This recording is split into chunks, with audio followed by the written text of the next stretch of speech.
उपराष्ट्रपती पदाचा राजीनामा दिल्यापासून जगदीप धनखड गायब आहेत।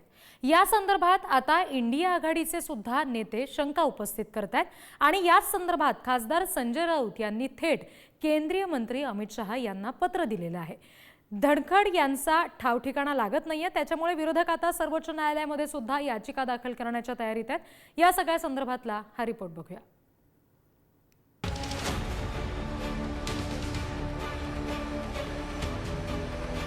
20-25 दिवसापासून त्यांचा ठाव ठिकाणा आहे। जगदीश धनखड अजून नुसतं ऐकलंय, राजीनामा का घेतला त्यांचा, त्यांनी राजीनामा का दिला, कारणच नाही समोर आलेलं। अब लापता लेडीज का तो मुझे पता था, तो लापता उपराष्ट्रपति का ये तो पहली बार सुना।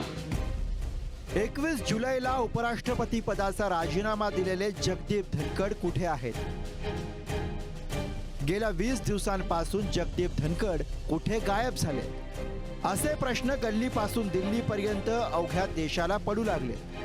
याच संदर्भात खासदार संजय राऊतांनी थेट केंद्रीय मंत्री अमित शहा यांना पत्र धाडलंय। गेल्या 21 दिवसांपासून जगदीप धनखड यांच्या ठिकाणाबद्दल आणि त्यांच्या आरोग्याबद्दल कोणतीही अधिकृत माहिती उपलब्ध नाही।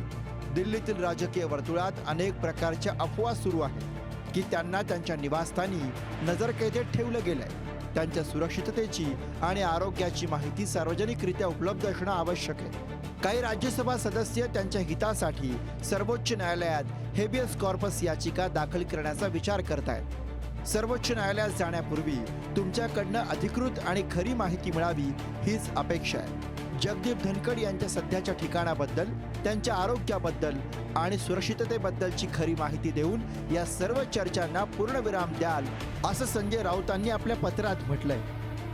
देशाचे उपराष्ट्रपती, मी मानतो अजूनही उपराष्ट्रपती आहेत, कारण नवीन उपराष्ट्रपती नेमले जातात, त्याच्यामुळे ते काळजीवाह उपराष्ट्रपती असायला पाहिजे।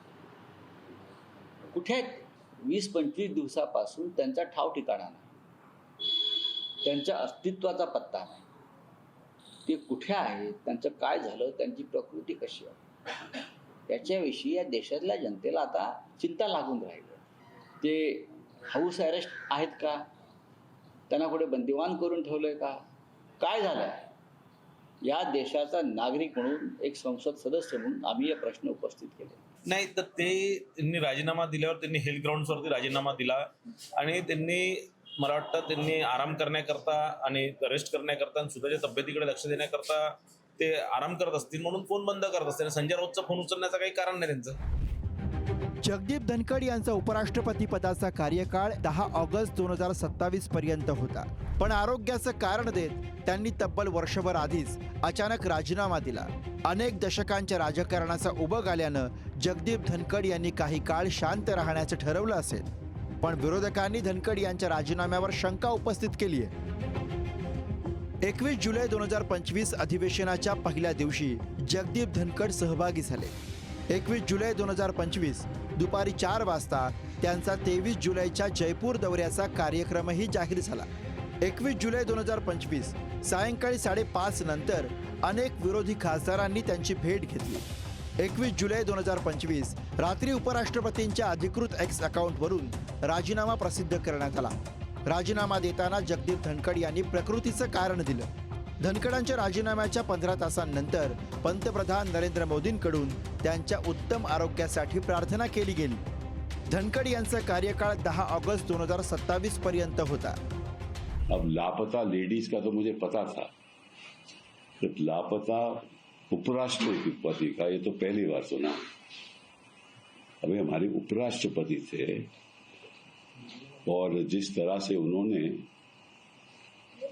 सरकार की रक्षा की जब से वो उपराष्ट्रपति बने, तो मैं आग्रह करूंगा गृह मंत्री जी से कि आप इतना तो बता दीजिए, आपके पास तो इतने साधन हैं और बांग्लादेशी को आप ढूंढ ढूंढ के वापस भेजते हो, ये तो हमारे उपराष्ट्रपति जी हैं। धनखड कुठे आहेत? जगदीश धनखड अजून नुसतं ऐकलंय, राजीनामा का घेतला त्यांचा, त्यांनी राजीनामा का दिला, कारणच नाही समोर आलेलं। मी जेव्हा दिल्लीत गेलो होतो तेव्हा मला असं सांगितलं की धनखड हे या सरकारविरुद्ध काहीतरी कारस्थान करत असतील किंवा होते हा संशय आला म्हणून त्यांना तडकाफडकी काढलं आणि गायबच केलं आणि गायब केलं. कारण त्यांनी राजीनामा देताना कारण काय सांगितलं? तब्येत बिघडली. मग कोणत्या हॉस्पिटलमध्ये, कोणता डॉक्टर त्यांना उपचार करतोय का तुम्ही डायरेक्ट त्यांचं ऑपरेशन केलंय?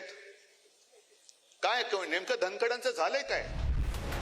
जगदीप धनखड यांनी उपराष्ट्रपती सारख्या अतिमहत्वाच्या पदाचा तडकाफडकी राजीनामा देऊन टाकला. ही गोष्ट रागाच्या भरात, भावनेच्या भरात केलेली कृती नाही असं अनेक जण मानतात. सरकार आणि धनखड यांच्यात वाढलेली दरी हेच एक महत्वाचं कारण होतं असा विरोधकांचा आरोप आहे. त्यामुळे जगदीप धनखड यांच्या राजीनाम्यामुळे मोदी सरकारला स्पष्टीकरण देणं अवघड बनलंय हे नक्की. ब्युरो रिपोर्ट, पुढारी न्यूज.